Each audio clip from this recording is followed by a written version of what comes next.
orders, or in a spiritual sense in being on guard against the shaitan.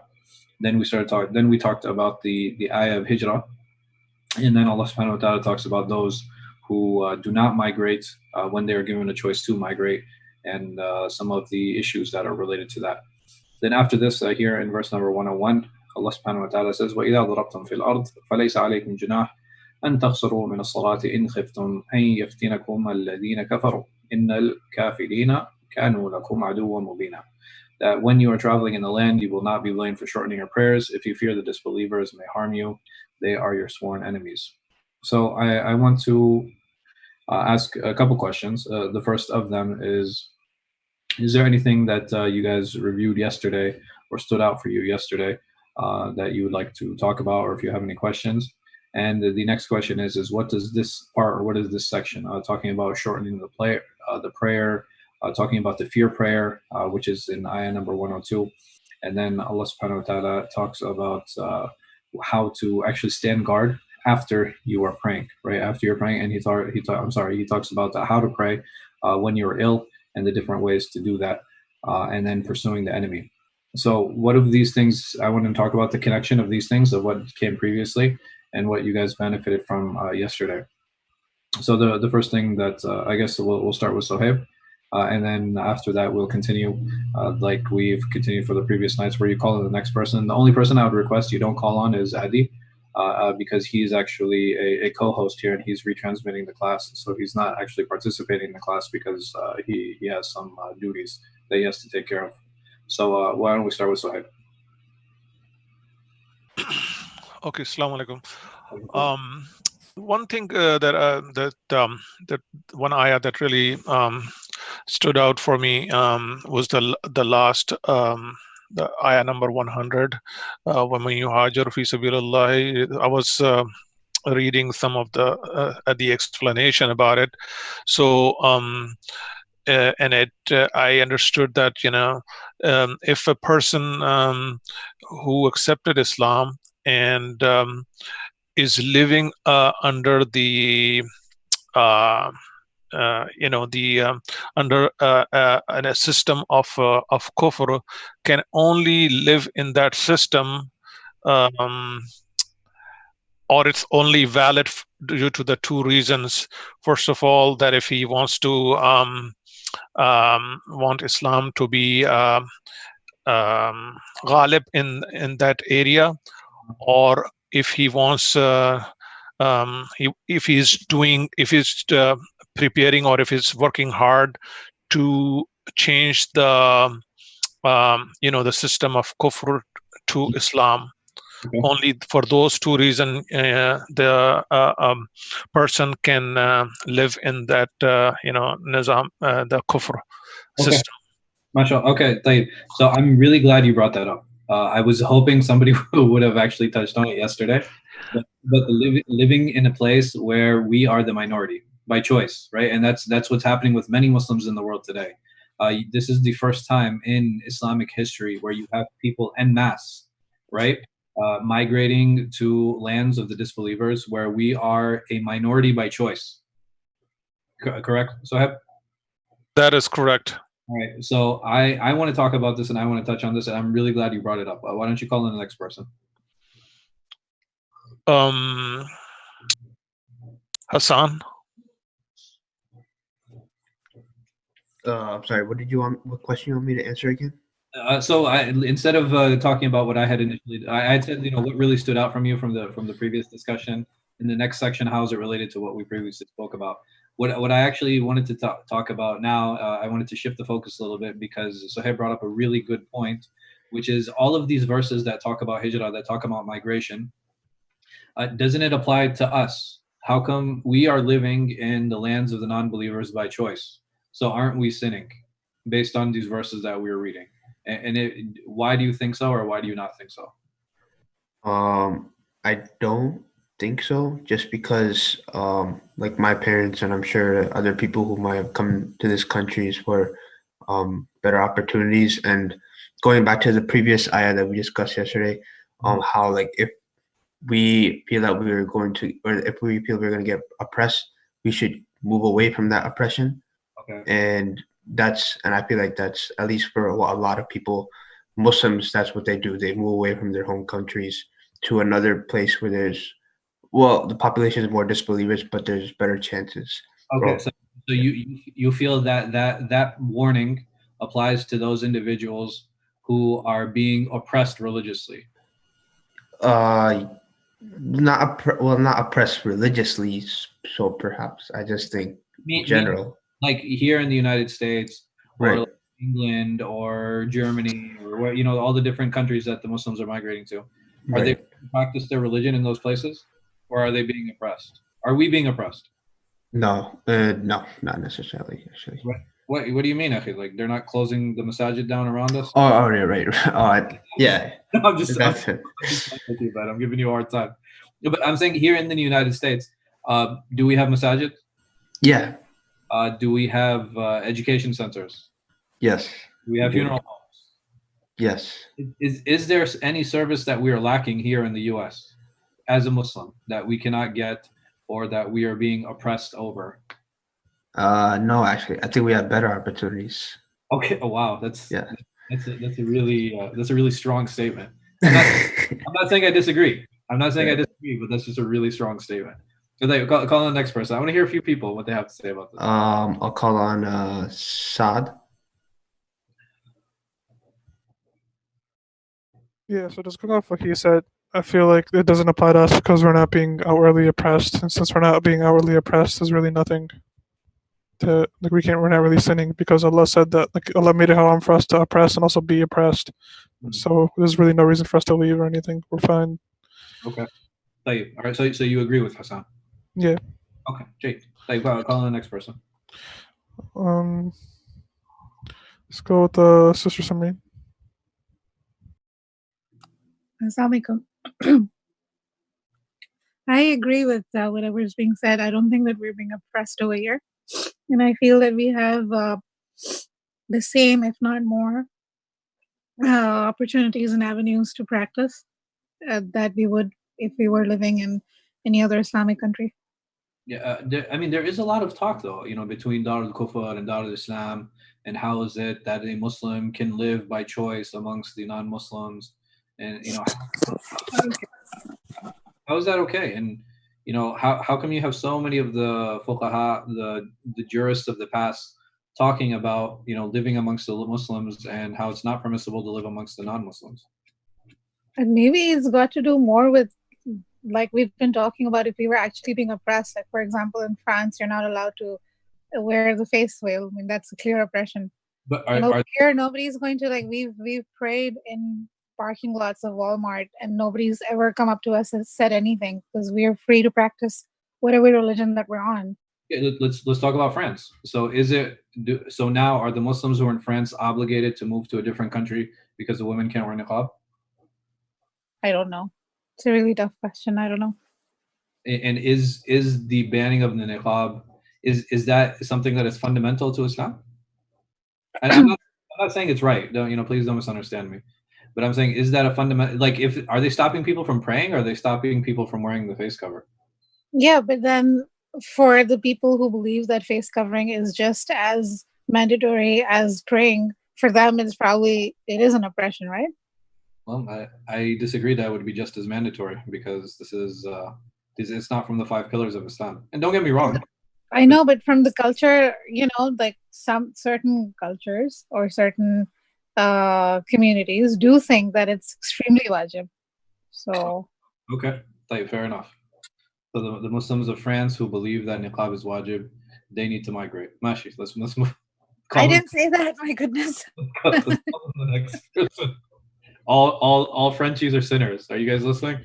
No, I did not say that. I don't know. I don't know the answer to this question. Who's the next person? Aziz. Okay, come on. Assalamu alaikum wa rahmatullah. Alaikum salam. So the first question is, Aziz, do you feel all French Muslims are sinners? Yeah, I should have passed. Well, I think there's 2 parts to it as well, right? So one is, I agree that it's I think it is talking about oppression that we don't have in this country. But on the on the other hand, that we also, I guess, talk among our friends regarding this is, where should we move to?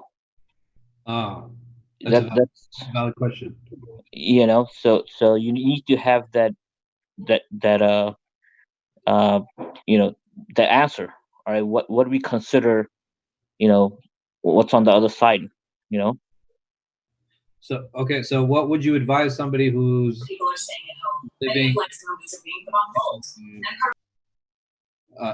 living in Pakistan today, and they don't have the same financial opportunities that they would have here in the U.S. And we've all experienced that, right?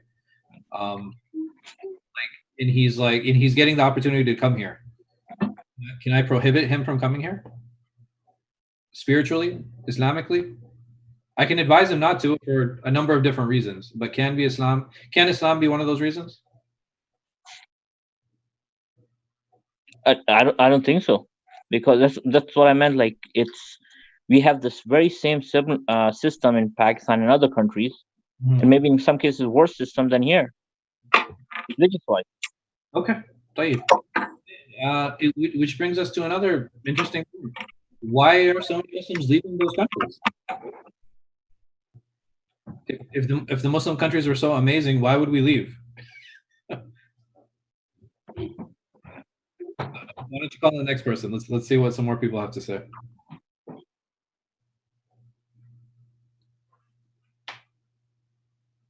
Aziz. How about sorry? How about Suhaib, brother Suhaib? No, someone new. Suhaib already went.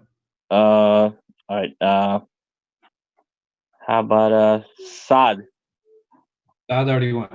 Saad already went. I'm just going over the list. Brother Hassan. Hassan already went. Oh, it looks like we got a short list today. Brother Adi. No, Adi, you can't call on. I'm sorry. Oh, yeah. Okay. Let me see who else is left. Any other restrictions? There's one. I know, right? Do you feel oppressed yet, Aziz? Or no? There's only one person left now. I think that Shalis. Okay. Yes. So I guess that person. Assalamu alaikum. Yeah, go ahead. I'm sorry, I kind of just joined in, so I don't really know what's going on.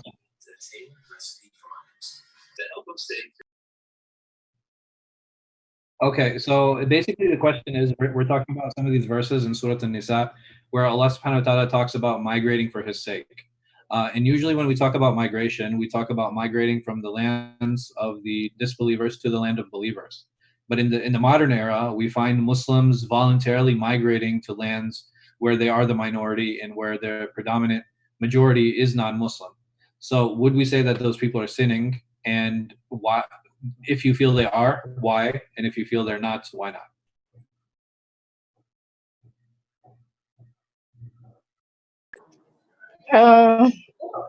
I prefer for someone else to answer. I'm sorry, because I'm at work right now. I'm just listening. Okay, no problem. It's not an issue. It's not an issue. So we'll go back to Suhaib then. Okay, so I think they are not sinning as long as they are completing those two conditions that I previously mentioned, that either they are struggling to make Islam I don't want to say dominant, but they're trying to make Islam. There are people who are saying what you said. They do believe that Islam should be dominant, and I'm not saying that's wrong, right? Every religion believes that they should be the dominant religion, right? So is there any religion that says, "Oh, our call to our religion is that we be the minority"? Yeah. Okay. Nobody says that. So I definitely do agree with that we believe that in our hearts, that because we want Islam for anyone, for everyone. Is there anybody who would say, no, this guy, we don't want Islam for him? No, right? No, Islam is for everybody. Yes. And not just for everyone. We want it for everyone. Correct.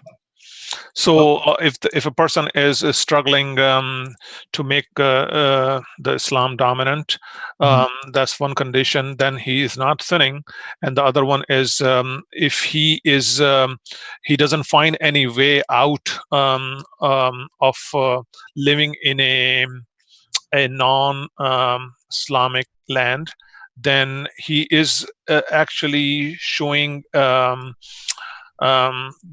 some sort of sentiment that he's living for some sort of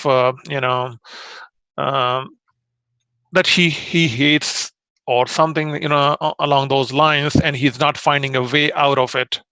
So only those two reason he's not sinning. I mean, so hey, all of us are Americans.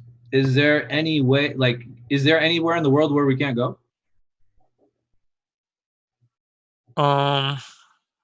We can go anywhere. Yes. I'm being serious, right? There's anywhere in the world we can go, but we still choose to be here. That's true. Are we sinning by making that choice? No, I'm gonna say again. I mean, if let's say, for instance, your first condition, I can agree with, right? I don't disagree. The second one, I'm having a bit of an issue. Well, there could be several reasons, right? So if I'm not able to find, let's say, a way out of here, and I am living here with some sort of sentiment that saying that I don't like it here, but I'm not finding a way out of here either. So, then I'm not sinning. Okay. So let me put the question another way. Is it okay for me to love America? Call in the next person. I want to hear more about this. I love America. Make America great again. Is that okay? Can I do that? Go ahead, call in the next person. Let me call Saman. Yes, Saman, go ahead. Oh, someone dropped out. Next person. Gotcha. Okay, then Hassan again. Okay. Oh, pretty sure I went. Maybe we could call Zakaria. Zakaria, okay. You're passing. Okay, Zakaria. Assalamu alaikum. Alaikum salam wa rahmatullah. How you guys doing? Hi Allah. What's going on, Akhi? How are you doing? Alhamdulillah, alhamdulillah. So just repeat the question one more time. The question is, so basically we were talking about the ayat of hijrah, right? We were talking about the migration from the lands of the non-Muslims to the land of the Muslims. And I said, this is the first time in Islamic history where you have people migrating en masse to the non-Muslim lands. Yeah. So I was asking these guys, now, is that a sin? So one of the brothers said, okay, well, there are a couple fundamental beliefs people need to have before or if they are living in that land. Number one, that they believe that Islam should be ghalib, that Islam should be the dominant religion. And I said, there's no religion that believes it should be the minority, right? Is there any religion? Yeah. Is there any religion that claims that, okay, no, we want our religion to be the minority and we don't want our religion for everybody else? I mean, maybe you have some religions, perhaps they don't engage in da'wah as much as other religions. But I think every religion would, anyone that is part of any religion would love for the religion to be the majority or for the spread. Absolutely. Ahsan. So I mean, so it's not unique to Islam, right? This is not a uniquely Islamic concept. Even countries that have political ideologies, what is one of the reasons that they go to war? Are you with us, Zakaria, or no? Yeah. I mean, like, what do you mean? Like the United States. Why do they get involved in, for example, Venezuela? Or why did they go to Iraq? Or why are they involved in Somalia? Or why are they involved in a lot of proxy wars that they're in? I mean, due to various political issues. No, but ultimately, what do they want? I mean, perhaps maybe it's to spread whatever, whatever they in terms of. Right. They want democracy for everyone else, right? Or at least that's the superficial claim. Yeah. Right. So this is not, again, it's not a uniquely Islamic concept. So I said, okay, Tayyib, I have no problem with that. But now he's saying that a person always has to believe that he wants a way out of this also. Meaning that if I'm not actively looking for a way to leave the United States, I'm in the wrong. Or is it okay for me to even say that I love America? Yeah. I mean, look, the thing is, loving the land that you're in, loving, like, for example, the Prophet sallallahu alaihi wasallam, of course, yes, he did make hijrah, but is it where at the very beginning, he spent 30 years in Mecca? Was it like at the very beginning where all of the Sahaba had this idea that everyone was going to leave? I mean, perhaps it wasn't like that. I don't. A lot of these people, they actually wanted to leave their homes. It was more of this, this notion that they were basically kicked out. Even when Waraqa ibn Nawfal, radiallahu anhu, upon the view that he's a Sahabi, he like, even when he told the Prophet sallallahu alaihi wasallam that your people will kick you out, the Prophet ﷺ, he said, "Awa mukhrijiyahum." He said, like, will they really remove me from my place? In other words, it's something just so far fetched to him, and he's a prophet at this point. Yep. He has received revelation already, but the idea of him being kicked out of his home is just such like a foreign idea to him at that time. And basically, Waraqa basically told him that, I mean, every prophet that has come with the message that you have come with, they've been kicked out of out of the land. They face persecution by class of their society. And the Prophet ﷺ, he was living under the rule of non-Muslims at that time. And even the Prophet ﷺ, even he told the Sahaba to basically go to Habasha, to Abyssinia. And he said that in that land, there is a king, there's a ruler, and the people are not wronged with that ruler. And one may claim that this was only during the Meccan period, but that's not totally correct, because a lot of the Sahaba, it took them years to come back. It took them years to come back, even when the Prophet ﷺ was in Medina. A group of those who went and made hijrah to Habasha, they came back, yes, in the first year of the hijrah. But then later on, about half of them still remained in Habasha, living under the rule of the Najashi. So I mean, the scholars have discussed this issue, and they place conditions for living in the lands of non-Muslims, that of course someone has the ability to practice their deen, that someone is able to openly practice their deen, there's no persecution, that they're not like, for them to remain in that land, they do not feel as if they will lose their deen in that land, right? That they're that the fitna, that they will be able to deal with it and continue to practice their deen. But of course, definitely being around people that are like-minded with you, whatever religion you follow, that's something that definitely everyone would agree is the best case scenario. But that's not the case for everyone. And perhaps some people, making hijrah and just going to a Muslim land is not always feasible for everybody. Perhaps we can say that's the case for most people who perhaps their native land wasn't a Muslim country. You have some people who are coming from, that they have migrated to America from, I don't know, countries in Africa, Europe, and perhaps those are not even Muslim countries to begin with. So for them to there's not this notion of them going back to somewhere.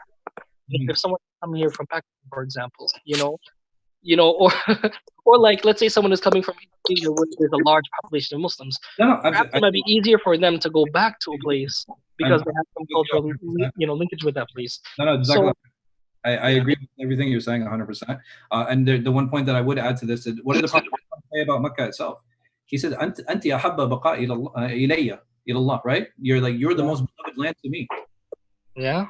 And one of the first things that he said when he went to Medina is he made dua for Allah subhanahu wa ta'ala to place the love of Medina in their hearts. Yeah. Right? Because their hearts were still attached to what? Mecca. To Mecca. So loving your land, there's nothing wrong with that. It's completely normal. Like many of us, we were born and raised here, and this is all we know. This is a culture that we understand. So having that attachment to it, there's nothing wrong with that. And just because people love Mecca, just because the companions love Mecca, does it mean that they love the shirk? The Incredible Hulk. Or does it mean that they were loving the Incredible Hulk now? Yeah, Sheikh, could you mute everybody, please? Yeah, I am, inshallah. So, I mean, does it mean that they love the shirk that was happening, or they love the prostitution that was happening, or they love the other vile, evil things are happening? Absolutely not. Absolutely not. That's not what was intended at all. What they loved was the land, and what they loved was the place, and what they loved was maybe certain elements of the culture. And just like us, some of us might love the wilderness, some of us might love the beauty, some of us might even love the system that's in place here because of the corruption that we face in a lot of the other places that we come from. So Jazakallah khair. that was a very healthy discussion. I hope it clarifies some of the problems and some of the issues that people face when they talk about living Dar al-Islam and Dar al-Kufr. The other thing is, and this is the final point to close on, that a lot of these issues, a lot of these problems, a lot of people don't understand is that when you talk about Dar al-Islam, when you talk about Dar al-Kufr, a lot of them, these were the political identities for these places, right? When you talked about where you are a member of or where you are a citizen of, your citizenry is based off your religion, and having these, politically based, or the modern, the modern states that we have today. This is the first time in history where it's defined by boundaries and not defined by your religion. Many times it was defined, okay, if you ascribe to a particular religion, then you are a member of this particular nation, right? And that's not the case today. Today, the dynamics are very different, and that identity is kind of gone. So this idea of Dar al-Islam and Dar al-Harb, and Dar al-Islam and Dar al-Kufr, these things are very different than they were back then. And this is why you find many of the fuqaha, many of the jurists talking in the way that they did. Okay, moving on to the next section, which is... Are we sinning or not? No, inshallah, we're okay. I think I think the French brothers and sisters are okay too. Okay, good. Sh.Farhan, can I just make like one quick comment?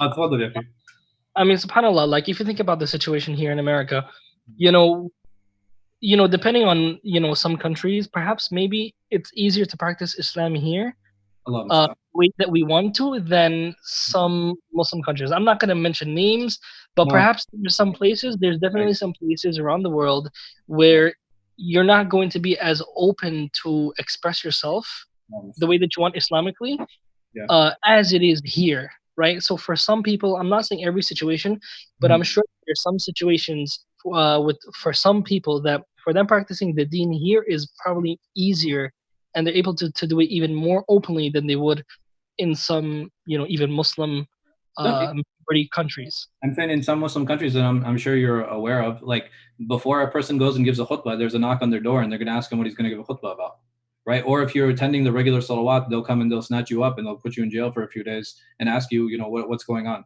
Who are you associate with? Who are your friends? How come we see you going to every one of the salawat?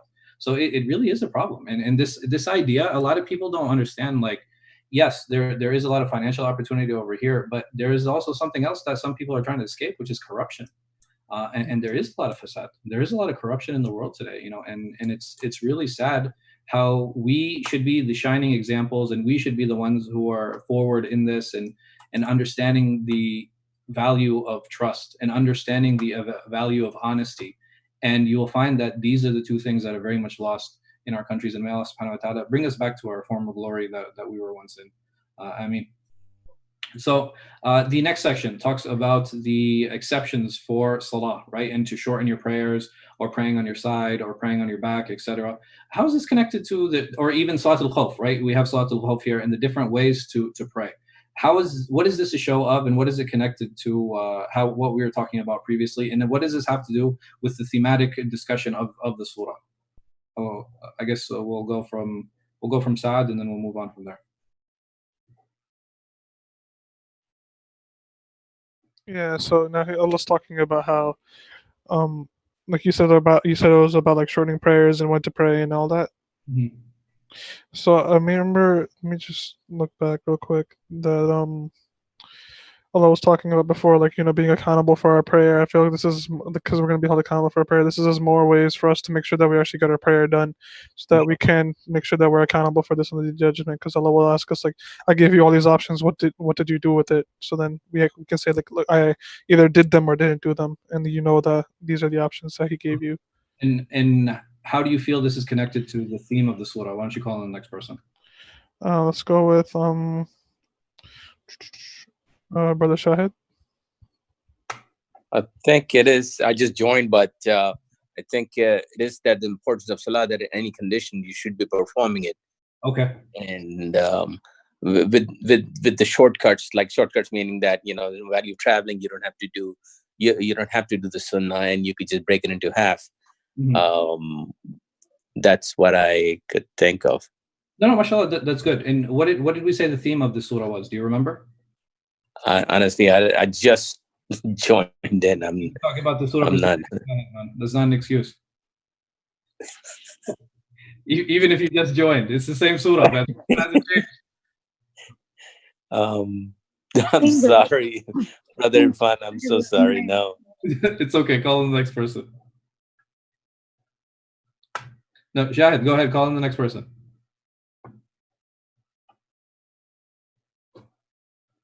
I think, did you mute yourself or? Saeed. Saeed, okay. Is there a Saeed here? Oh, that's you. That's me. Is that me? Oh, that's me. Okay. From what I remember, the theme of the surah was just we're talking about the oppressed and like how women are a representation of them. Okay, good. So this surah is it basically it focuses on the weak and the oppressed. How are these situations related to that? You know, these different situations of prayer. I mean, just goes to show, even if you are oppressed, the salah, there's no way out of salah, and these are just some helpful alternatives so that you can make sure and be held accountable for your salah. Okay, mashallah. No, very good. So even if you are in a situation where you're weak, right? Even in a situation where it's difficult, is the obligation of salah ever lifted? No. No, right? So Allah subhanahu wa ta'ala is basically giving us alternatives here on when to pray and how to pray if you are in a situation where you cannot perform it in the ideal manner. So over here, Allah subhanahu wa ta'ala, He tells us that you can pray standing or on your sides or sitting down, right? Do we have a clear image or a clear narrations telling us on how the Prophet ﷺ sat when he was sitting or lying on your side? And there, I know there are a couple narrations in Sunnah Nasa'i, but they're predominantly weak. But do we have any clear narrations that mention how the Prophet ﷺ prayed while he was sitting or lying down? Why don't you call on the next person? Saifa?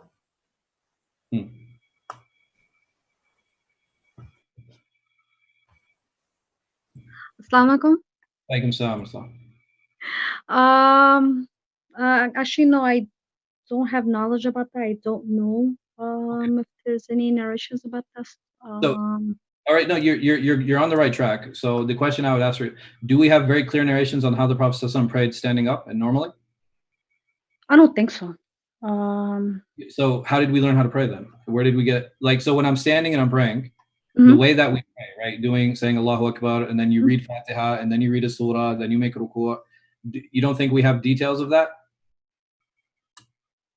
I think the general way of praying standing up, I think that we do. But I think as far as exceptions are concerned, especially when you're in a land where you're oppressed or something, I'm not too sure if there are particular narrations about that. I think you're talking about in a situation where you're in land where you're oppressed or something. Is that correct? Okay, no, that's more Salatul Khawf. But I'm talking about a situation where, for example, if you are just out of surgery and you can't stand up. Or even when the Prophet ﷺ, we have narrations where he fell ill. But are there clear descriptions of how he prayed when he was sitting down or when he laid down?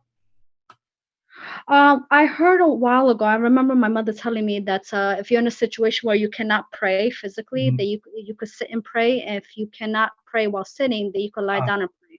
Right, so that's very clear in this verse, right? If you actually go to verse number 102, Allah subhanahu wa ta'ala says that very clearly. But I'm curious, if I said to you, for example, if you're supposed to pray sitting down, well, you have to pray like you're sitting in the tashahhud position. That's how you pray. You can't sit cross-legged. You can't sit with your feet facing forward. Do you think any of those are actually prescribed? Or do you think those are just some things that people have said, okay, these are reasonable ways of doing that? Because the way to pray normally, right, you stand, you cross your arms, right, you raise them up when you make the and you go, and how to make a ruku', your back should be straight, etc. We don't have those same kind of guidelines for when you're sitting down or when you're laying down. Why do you think that is? You could rely on the severity of your sickness. Ahsant, right? It is meant to be open-ended. It's meant to be open-ended. Why? Well, generally, I think at that time you're weak. Your body's kind of weak. I mean, it depends. Like if you're sickly, I guess you cannot really put those restrictions on yourself. No, mashallah, you're absolutely right in the sense that this is left open-ended because you have to do it the best that you can do, and every situation is going to be what? It will be, I guess, like optional. There'll be different options available for you, I guess. It's going to be unique. Is your sickness going to be like mine? No, not necessarily. Right? Everybody's going to be a Situation different type of sickness. So the idea behind this is supposed to be open-ended so that it doesn't become difficult on the person. Because what is the purpose behind all of these options? Is to make it easy, right? Yes, to make ibadah easy. That's Right, I it's to think make the point. ibadah easy. Now, if the Prophet ﷺ defined like, okay, this is how you're supposed to pray sitting, and this is how you're supposed to pray laying down, that doesn't take into account all of the different ways to pray. Okay. So it's very important, you know. In subhanallah, I remember one of the most extreme cases is I remember there was this brother, he was jailed, and they prevented him from praying. And the way they prevented him from praying is that if they saw him making ruku' or making anything sujood or even lowering his head, they would beat him. And he said that the only way I was able to pray was by moving my eyes, by blinking. You know, and subhanallah, you know, and may Allah subhanahu wa ta'ala protect us from those situations. But it's really sad how, you know, you have people in such harsh situations, but at the same time, look at the ease of the religion, because Allah subhanahu wa ta'ala, he didn't lift the obligation of prayer, right? This is the only one that he doesn't lift. And he's given even this person in the most extreme situation I can personally think of, right? And he still has an option and a way out to pray, because there is nothing that says that this is the way you must pray in every single situation. And I think that's from the ease and from the wisdom of Allah subhanahu wa ta'ala. And I'm guessing it's flexible in that way because especially when in a situation like that, we have to reach out to Allah subhanahu wa ta'ala for help. No, absolutely. And that, subhanAllah, that's an excellent point, you know, where you are more in need of Allah at that point, right? So when we're sick, when we're ill, when we're weak, when we're in a situation where we're oppressed, we need Allah subhanahu wa ta'ala even more. And Allah, what does he do? He opens up the ways for us and makes it even better. MashaAllah, that's a beautiful point. Jazakallah khair.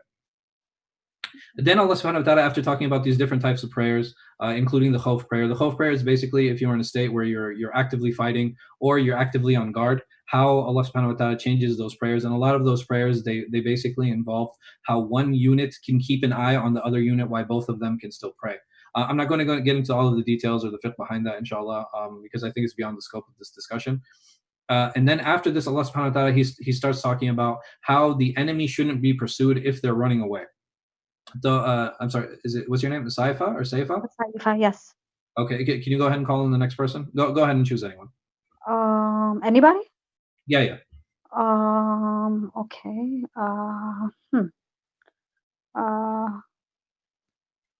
Adi? No, except Adi. I'm sorry. Oh.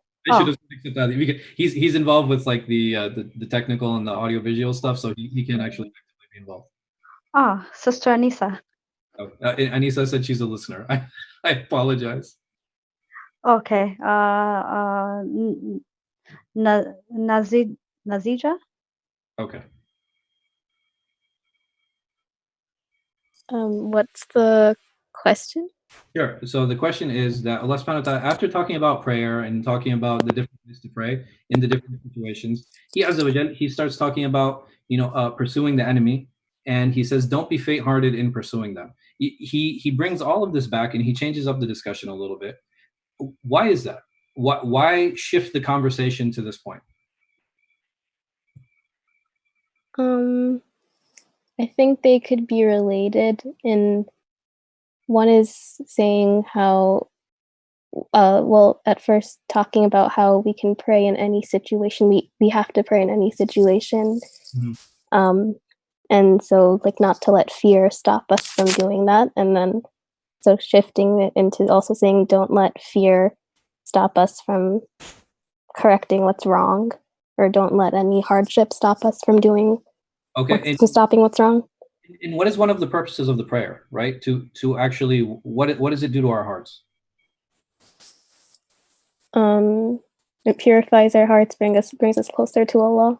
Right, that's the purpose behind it, that it's actually supposed to strengthen our hearts. So Allah subhanahu wa ta'ala is telling us after these different ways of strengthening our hearts that, hey, listen, when it comes after pursuing the enemy, when it comes to pursuing the enemy, don't falter, right? Don't falter. Your hearts have been strengthened with this iman, your hearts have been strengthened with this prayer. So, go ahead and pursue them, because they are suffering difficulty just like you. But what is the difference? That you are actually hoping that you receive from Allah subhanahu wa ta'ala, and Allah subhanahu wa ta'ala is all knowing and he is all wise. Then Allah talks about the Quran being the scripture that judges between all people. And again, all of this is a show of Allah subhanahu wa ta'ala's mercy. He talks about seeking his forgiveness.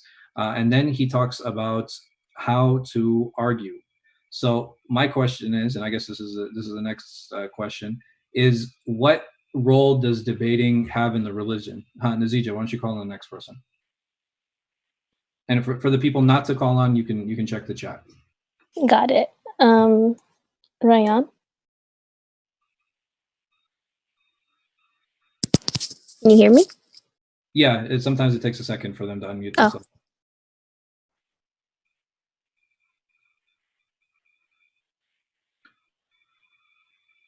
Rayan.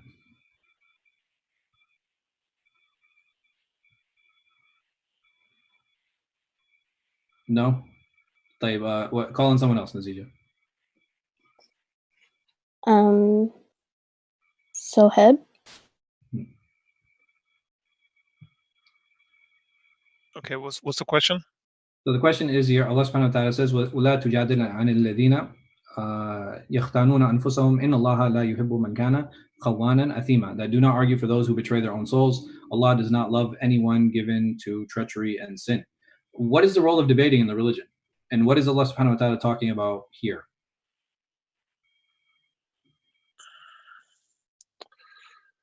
That's وَلَا تُجَادِلُوا عَنِ الَّذِينَ. Is that the... Yes, I know. So I think so Allah Ta'ala is saying that if the person who is doing the khiyana to others,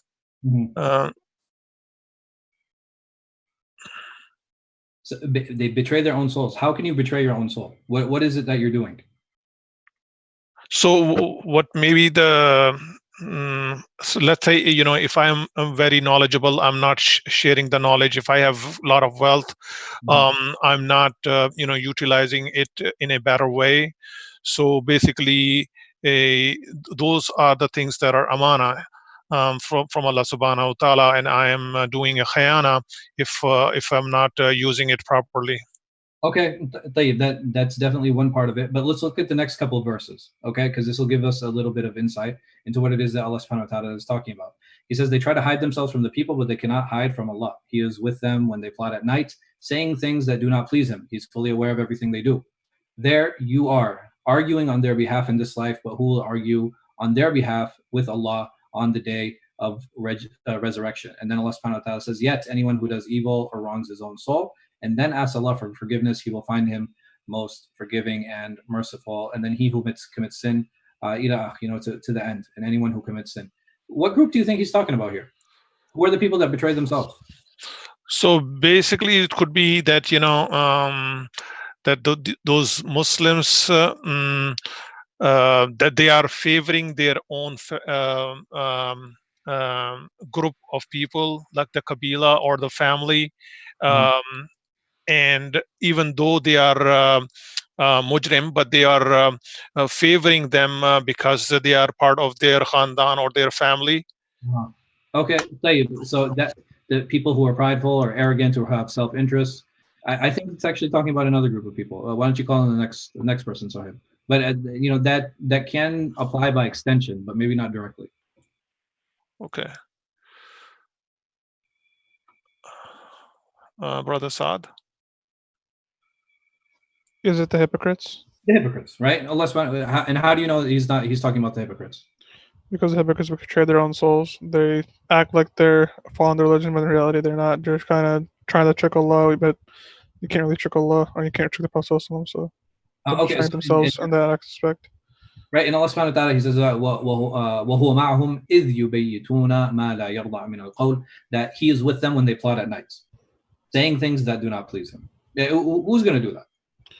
Hypocrites, because they don't want to get caught by everyone else, so they'll do that at night.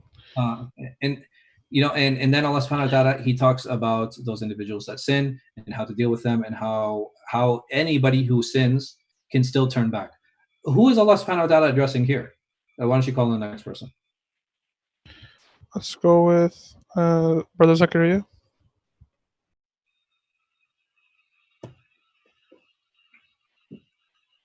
تفضل أخي.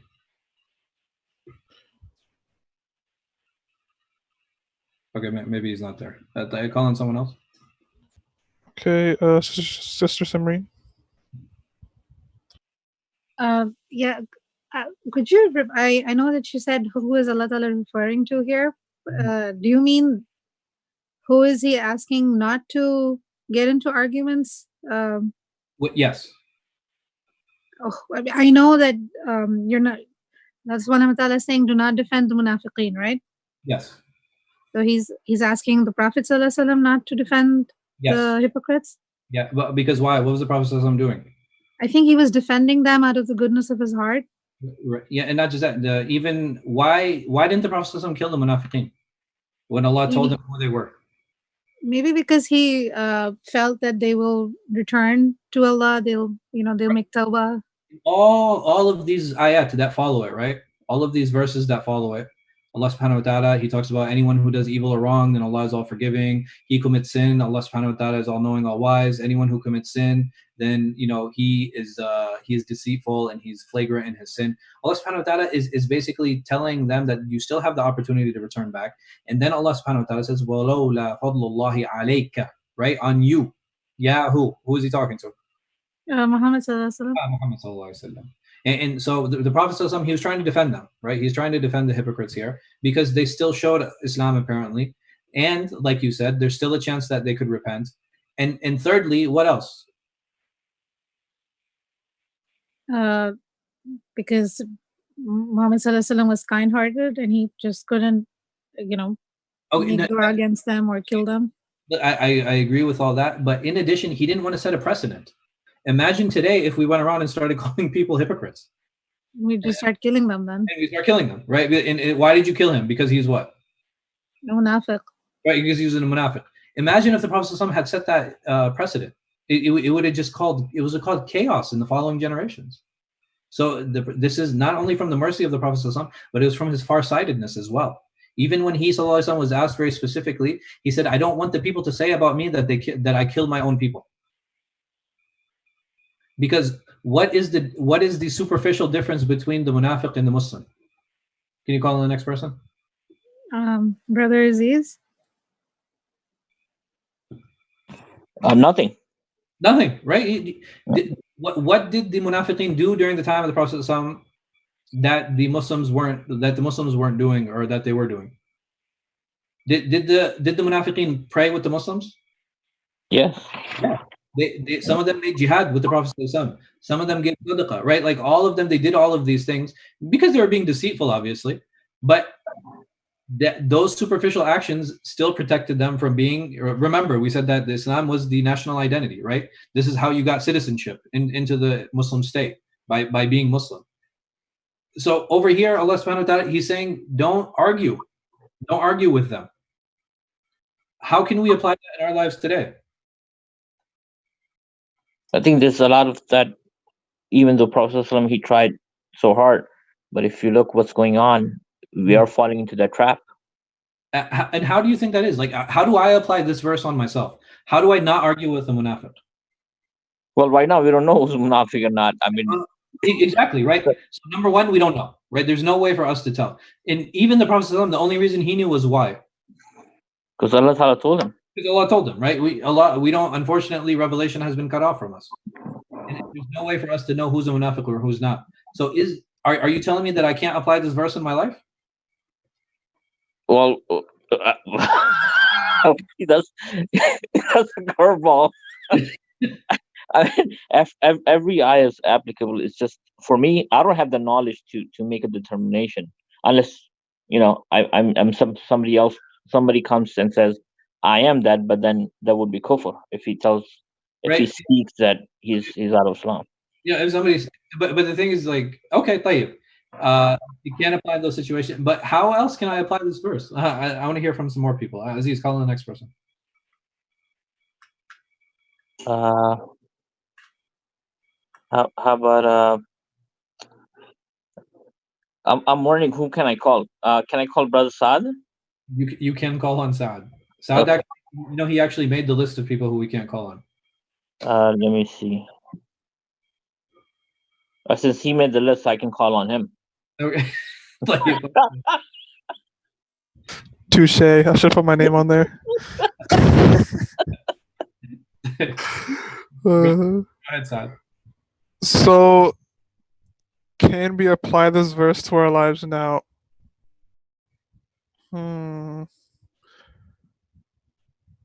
I honestly don't know. I mean, I'm sure, like, yeah, every verse in the Quran is meant to be applicable to our lives, but I'm not too sure how I would go about applying this exactly, other than just avoiding the sin in it of itself and just knowing that Allah is always watching me.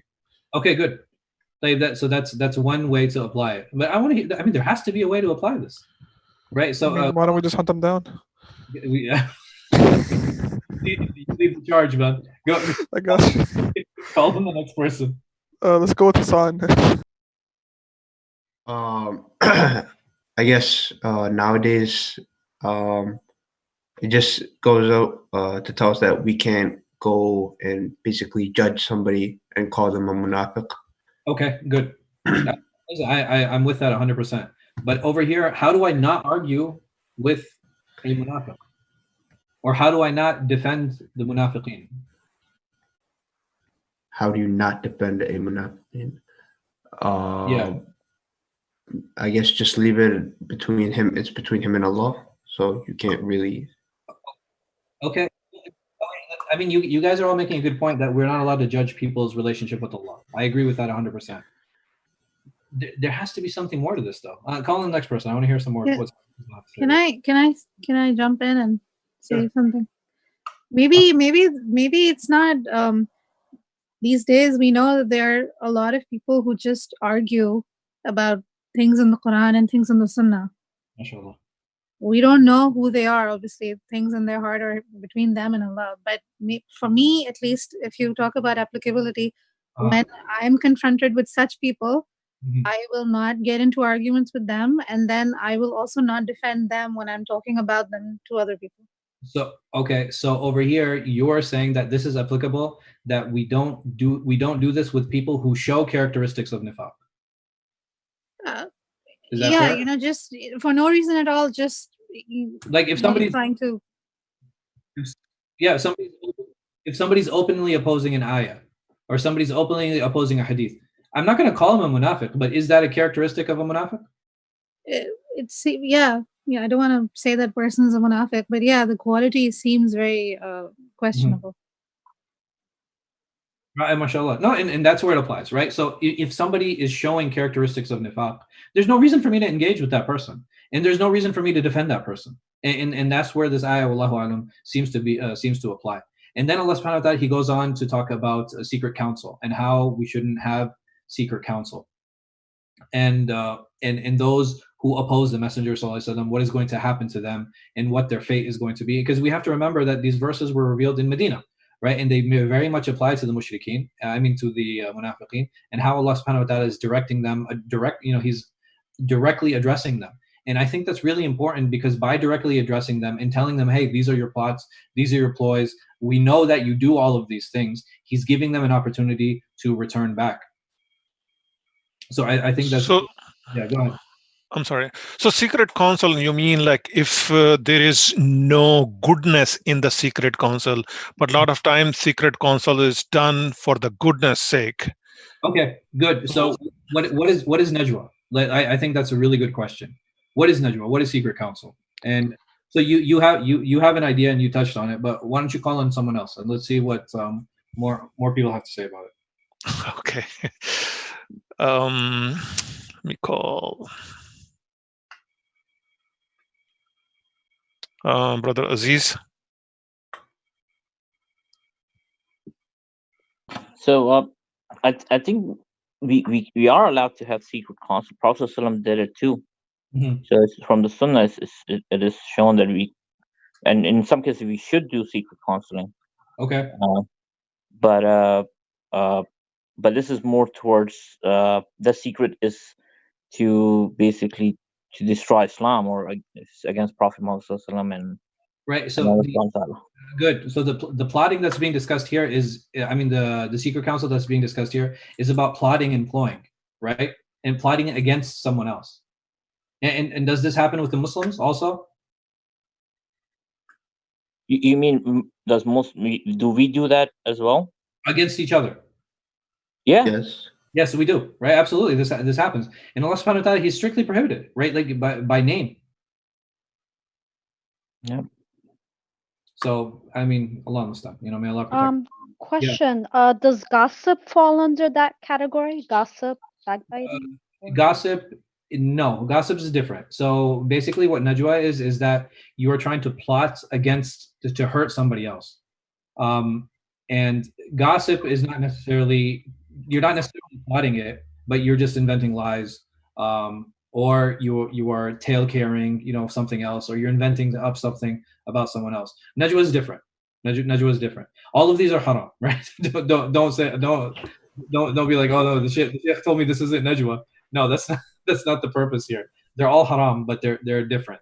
They're different types. I have a question on that. Yeah.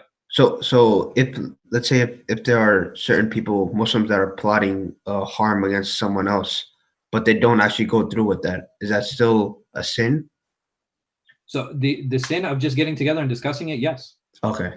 Right there, these are two separate sins. Okay. Now, is it possible that Allah subhanahu wa ta'ala will lift the sin from them because they didn't carry it out? And it also depends why they didn't carry it out, right? Did they not carry it out because they were stopped? Or did they not carry it out because they realized what they were doing was wrong? Right? This all of that depends too, yes? Right. Yeah, it does. So I think those things are really important, inshallah. Okay. And then Allah subhanahu wa ta'ala, he starts talking about the mushrikeen.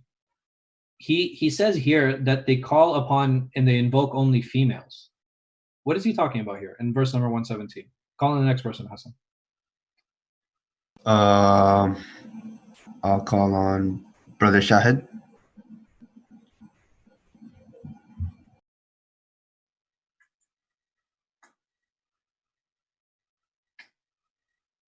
Okay, I think Shahid is AFK. Call on the next person.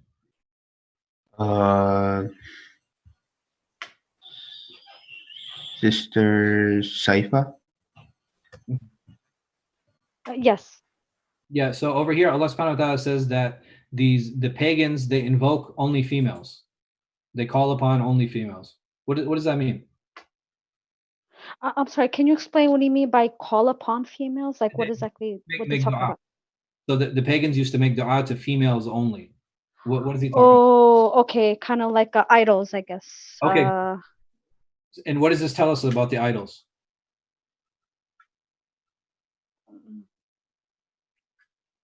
Why they were females? Is that what they're female? So these idols, Lat, Manat, and Uzza, they're all female. And so their deities and their gods were actually female. And what's actually interesting about that, do you know the relationship of these three gods to Allah for them? No, I don't know the relationship. I'm actually surprised that they were female because I thought there was a lot of misogyny in those days. Right, you would think so, but in this case, it's not. They actually said that these are God's daughters. Oh. And in Hinduism, I know they have that. They also have Lakshmi and. Yeah. No, I mean Hindus, they have that. Even in like the Roman, the Greek gods, some of the gods were female too, right? Yeah, the Greeks too, like the Aphrodite and all those things. Yeah. And the interesting thing is, in all of those cultures, there were male-dominated societies, right? Yes, of course, all of them. Yes. Right, they're all very much male-dominated. They're very misogynistic, even. But even then, very surprisingly, you still have female gods.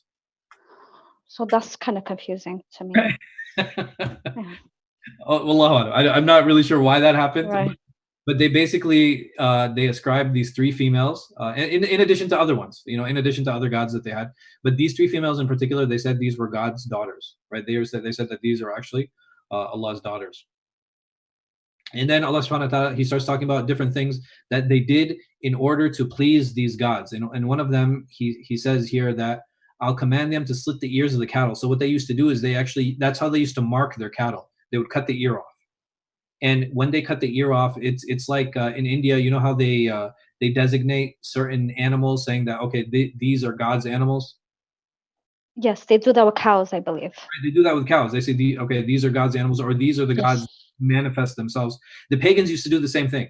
And in order to mark those animals and so that nobody would touch them, they would slit the ear. Oh, wow.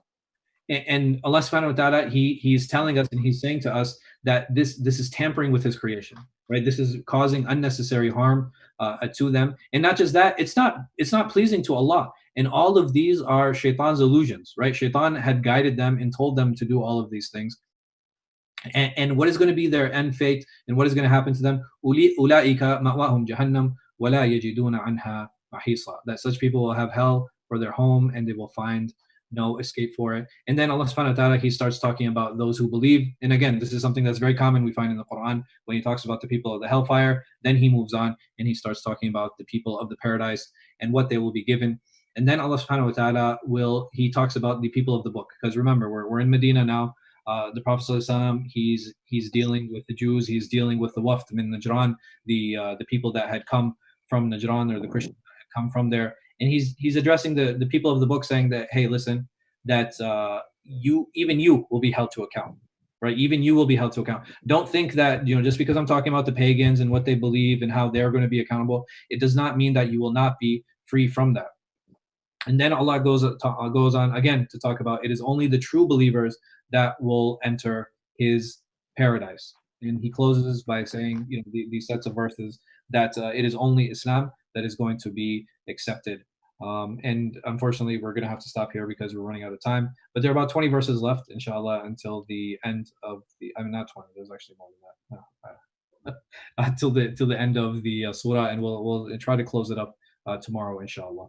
So are there any questions before we end for the evening?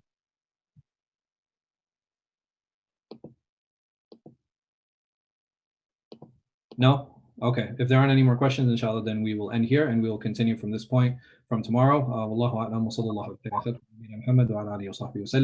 If you guys do have any questions and you can't remember them now, please remember to write them down and we can deal with them at the beginning of the discussion tomorrow, inshallah. So I will hope to see all of you tomorrow. Bi-idhnillahi ta'ala. Jazakum khair. Wassalamu alaikum wa rahmatullahi wa barakatuh. Assalamu alaikum. Jazakallah khair. Assalamu alaikum. Jazakallah. Wa assalam. Assalamu alaikum. Alaikum salam.